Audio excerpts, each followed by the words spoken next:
So I wanted to share a story with you today.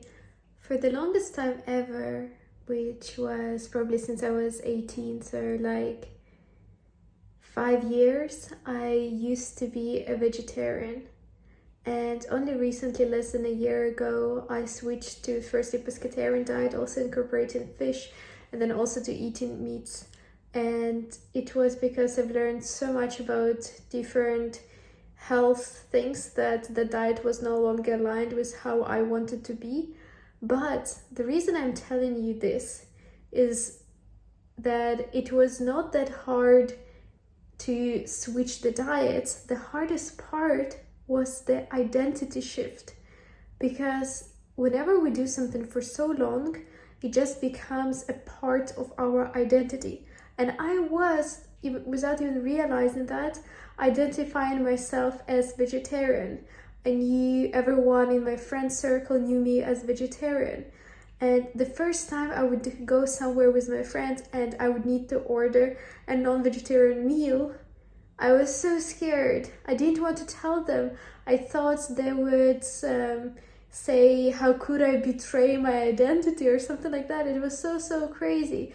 Whereas even in my heart, I knew that I must do what's best for me and I must change, and it's okay to change, and people around me would be happy for me to change for the better, right? But still, it was so hard to do that because of all of those thoughts and preconceptions that were existing around my identity. And I was thinking, and that was just about switching a diet. Imagine how many things we have in our life which subconsciously, without us realizing it, became parts of our identity. Some people identify as people who go to bed late.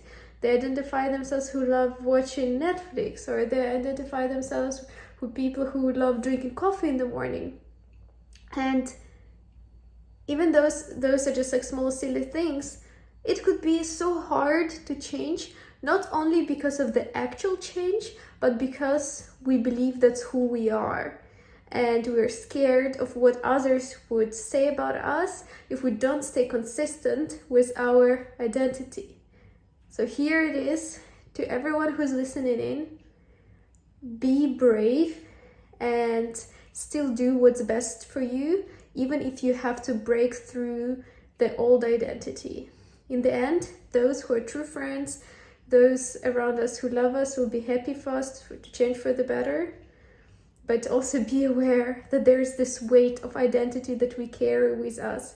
So let's make sure that the identity that we choose to align with is the one that actually serves us.